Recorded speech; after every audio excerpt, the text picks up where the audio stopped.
সিলেটে গত ২৪ ঘণ্টায় ল্যাবরেটরি পরীক্ষায় নতুন করে কোনো রোগী শনাক্ত না হলেও ২৯ জন সন্দেহভাজন রোগী বিভিন্ন হাসপাতালে ভর্তি হয়েছেন। এখন পর্যন্ত এ রোগে আক্রান্ত হয়ে ৬ শিশুর মৃত্যু হয়েছে। সবশেষে সোমবার চিকিৎসাধীন অবস্থায় আরও এক শিশু মারা যায়। স্বাস্থ্য অধিদপ্তরের তথ্য মতে সন্দেহভাজন ১৪৮ জন রোগীর মধ্যে শহীদ শামসুদ্দিন আহমেদ হাসপাতালে ৭৩ জন এবং Sylhet MAG Osmani medical college হাসপাতালে ১০ জন চিকিৎসাধীন আছেন। বাকিরা বিভাগের অন্যান্য হাসপাতালে চিকিৎসা নিচ্ছেন। সিলেটের হাম সংক্রমণের খবর জানাতে যুক্ত হচ্ছেন সহকর্মী মুহিত দিদার। সিলেটে হামে এখন পর্যন্ত কতজন আক্রান্ত হয়েছে, কি বলছেন চিকিৎসকরা? মুন্নি, সারা দেশের নিয়ে সিলেটেও হামের আক্রান্তের সংখ্যা বাড়ছে।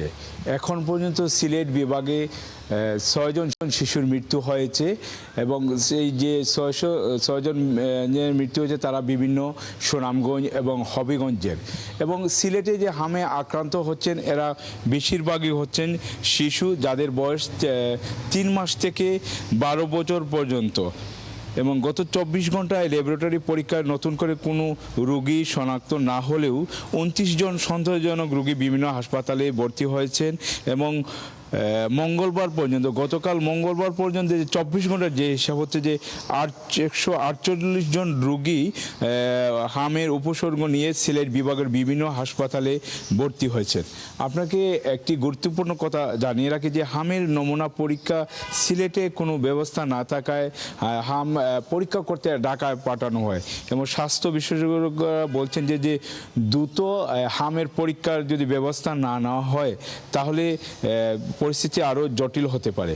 আপনাকে আরেকটি জিনিস জানিয়ে রাখি যে স্বাস্থ্য অধিদপ্তরের তথ্য মতে সিলেট বিভাগে জানুয়ারি থেকে ২০২৬ জানুয়ারি থেকে ১ জানুয়ারি থেকে ২১ এপ্রিল পর্যন্ত মোট ৪৫টি ল্যাব নিশ্চিত হাম রোগী শনাক্ত করা হয়েছে এবং হামের চিকিৎসা প্রদান করা হচ্ছে।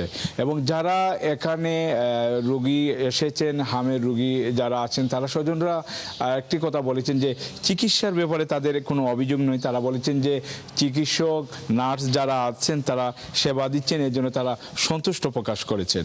এবং সন্দেহভাজন যে ৪৮ জন রোগীর মধ্যে শহীদ শামসুদ্দিন আহমেদ হাসপাতালে ৭৩ জন এবং সিলেট এমএজি ওসমানী মেডিকেল কলেজে হাসপাতালে ১০ জন চিকিৎসা এবং বাকিরা সিলেট বিভাগের বিভিন্ন হাসপাতালে চিকিৎসা নিচ্ছেন। আরেকটা হচ্ছে যে গত সোমবার থেকে সিলেট বিভাগে ১৩,৫১,৯৬১ জন শিশুকে টিকা দেওয়ার ব্যবস্থা করা হয়েছে।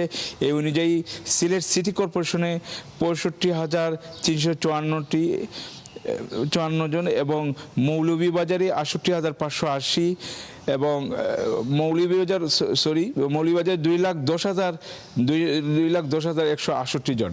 সব মিলে আসলে আমরা স্বাস্থ্য বিভাগের যারা আছেন, দায়িত্বে আছেন, তাদের সাথে কথা বলেছি। তারা বলেছেন যে মুহিত দিদার, অসংখ্য ধন্যবাদ। সঙ্গেই থাকবেন। সিলেটের হাম সংক্রমণের খবর জানাতে মুহিত দিদার যুক্ত ছিলেন।